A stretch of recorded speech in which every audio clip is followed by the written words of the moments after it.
Welcome to Life Foundations. My name is Carrie Pickett, and you're joining me on this series where we've been talking about God's true nature. Now, we've been laying a tremendous foundation, and if you've missed any of these episodes, I'm going to encourage you to go back because we really unveiled a lot of the lies that the enemy tells you about God's true nature. And with those lies, then can come this insecurity, this doubt, this confusion. What's of God? What's of me? What's of the devil? What's just the world?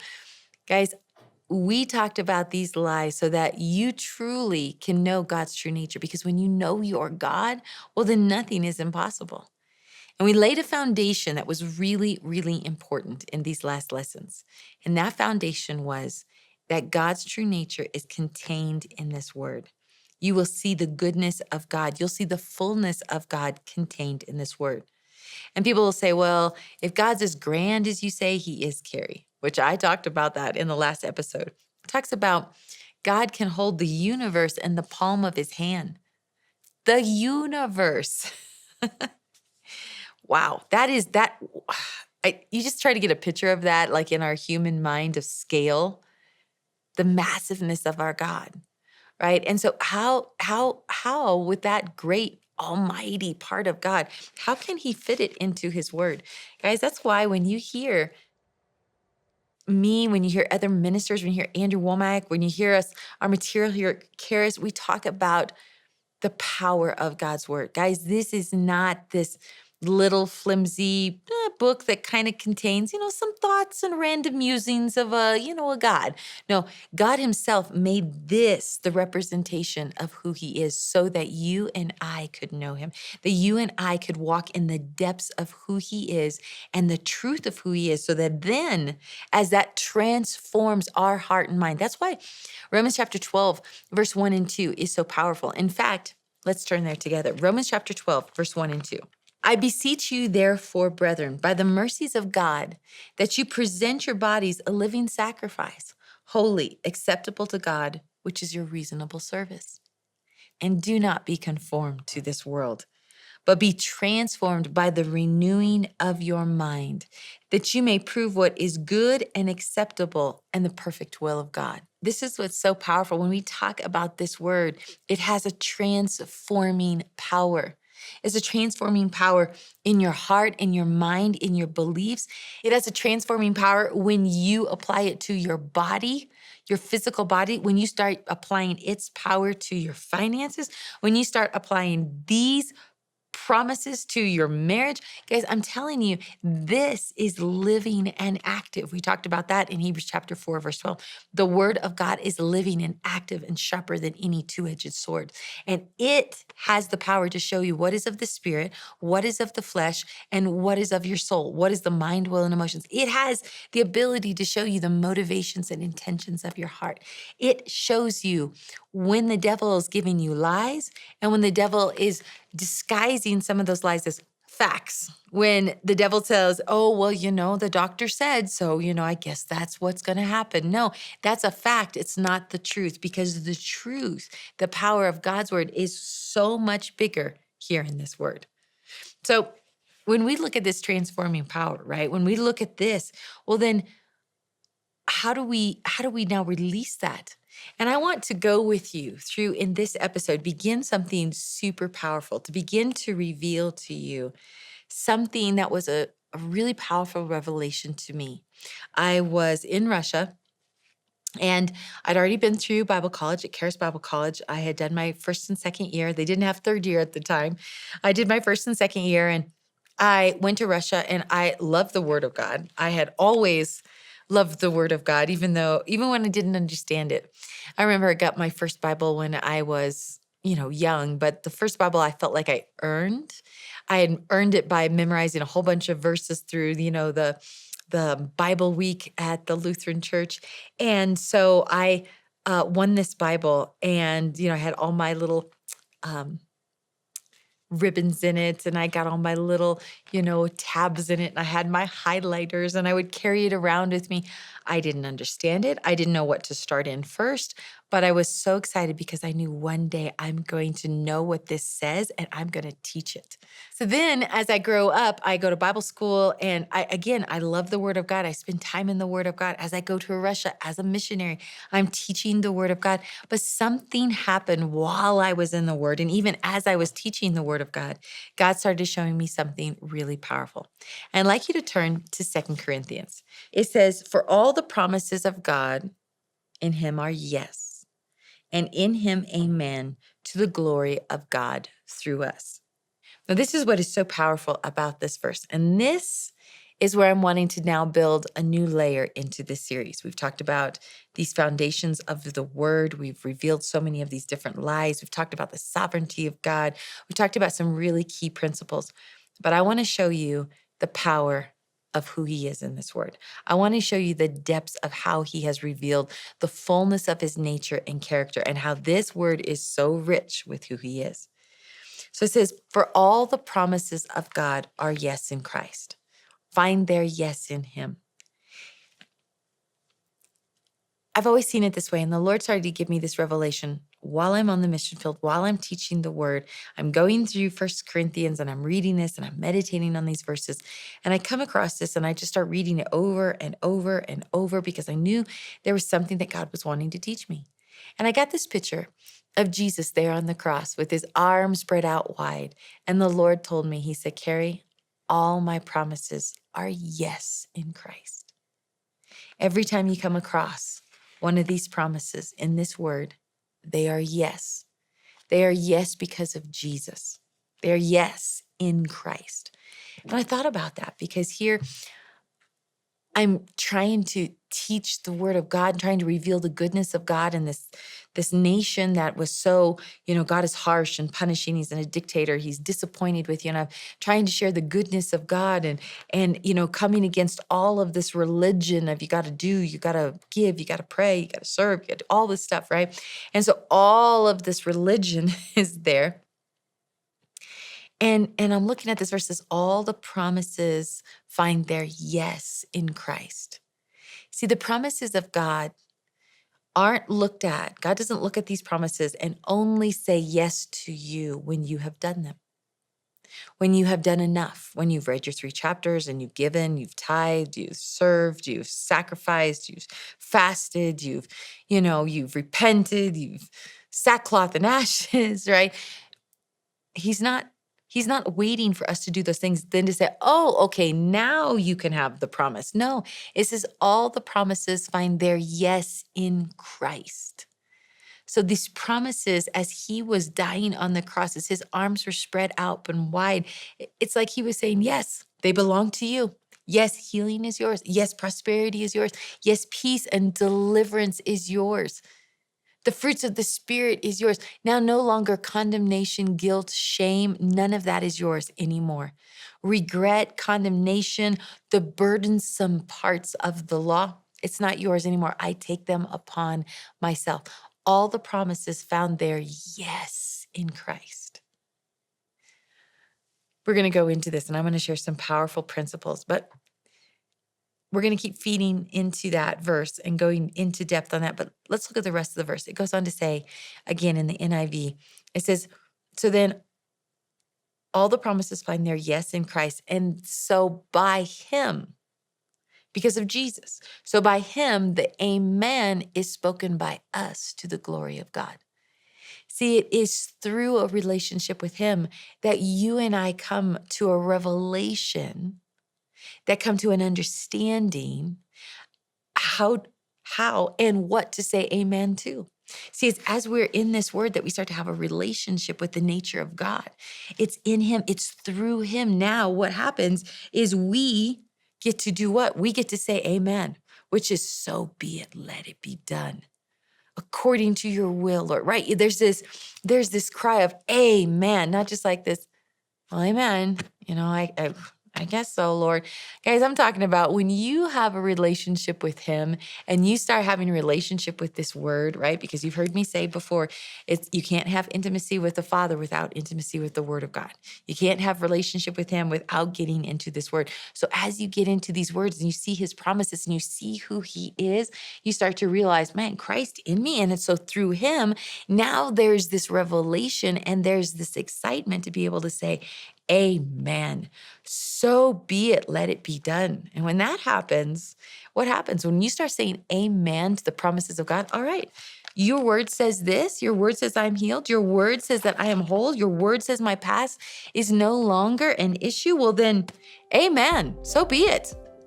Right? See, as we start to have this activity, this relationship with these promises, what happens? You start to reveal the glory of God. You start to see the signs and wonders and miracles. You start to see these promises work within your life. I want you to watch this testimony of someone who got a revelation that the word wasn't just a book, but they were truly promises that were an invitation to the lifestyle that God had planned for them. Watch what happens when they said yes.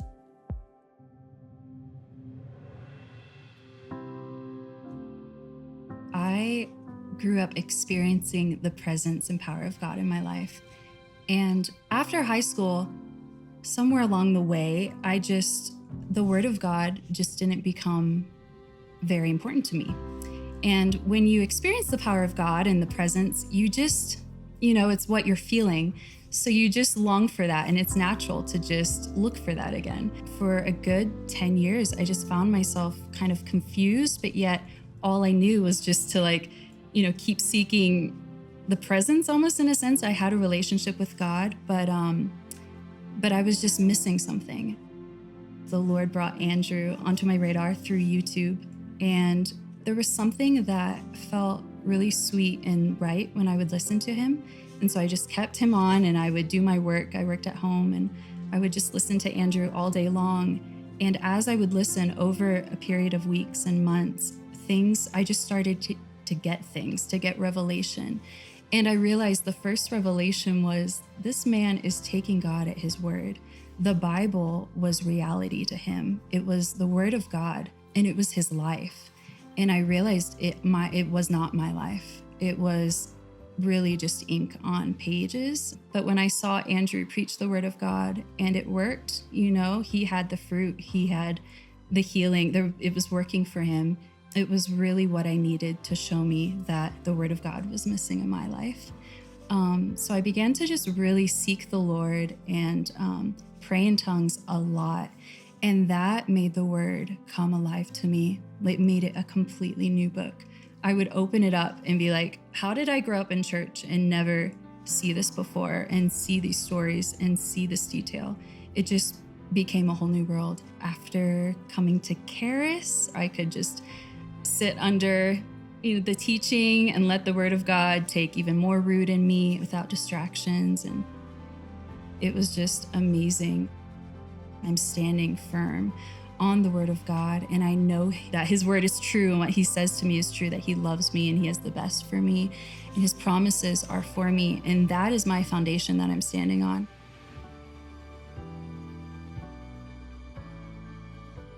See, when you understand, just like that testimony, when you start to understand just how good he is, right? That you can understand that when you decide to get into the word of God, what it reveals about who God really is, it changes everything.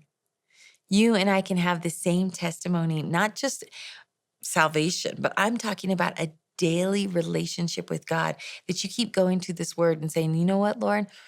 I keep coming to you. I keep coming to the fullness of your nature, the fullness of your character, the fullness of your majesty, to see all the things of who you are and the promises that are through them.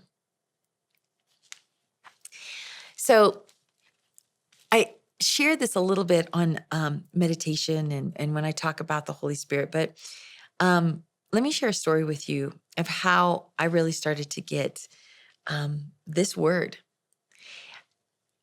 I was going to the drug rehab center. I was driving out there one night. I was in Russia, and I was exhausted. I literally could not keep my eyes open driving. So I am praying in tongues because what it says, he's going to quicken our mortal body. I've got the windows rolled down. I'm praying in tongues. I'm shouting in tongues. I'm pinching myself when I'm driving, but I'm just exhausted. So I'm thinking, I can barely drive. How can I preach? And Lord, what am I supposed to preach?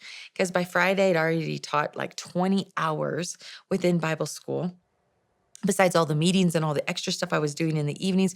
So by the time I got to Friday evening, I was like, I don't have anything to give. So I'm praying in the spirit. And this is another lesson that I'll teach you later on, but this dynamic of I'm praying in the spirit and I'm praying and I'm really praying in faith and asking the Lord, Lord, what do you want me to share? Lord, I want to bring your word to these young men and women tonight. Lord, Father God, what do you want me to share? And then I just got quiet.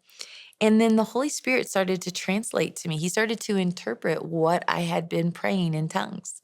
And I'm going to teach you guys how to do that as we continue our journey together. But as I was sitting there and I began, like these scriptures started coming to my heart. And I specifically started in Second Peter. And it was like God brought Second Peter chapter 1, verse 1 through 3, which we read together a couple episodes ago. And it was talking about, everything we need for life and godliness is found in the knowledge of him. And it's through his glory and his goodness, right, that he has given us what? His very great and precious promises, so that through them you might partake of the divine nature, having escaped the corruption that's in the world through lust. And so I'm sitting there and I'm just thinking, Lord, thank you, Lord, that you've given this word. And it is in that word we're going to experience your great and precious promises, Lord. I just thank you for that. And it was interesting because I knew that verse and I had meditated on that verse, but man, as the Holy Spirit started like truly to interpret what I had just been praying in tongues, all this revelation was coming. I'm driving my car and I'm getting excited, man. Tiredness is exiting out the windows, because I'm like, Lord, I just start preaching in the car. And I said, Lord, I thank you that your word, Lord, it said, because of your great and precious promises, we participate in your divine nature. And then I heard myself say this. And again, God's just translating, interpreting what I had spoken in tongues.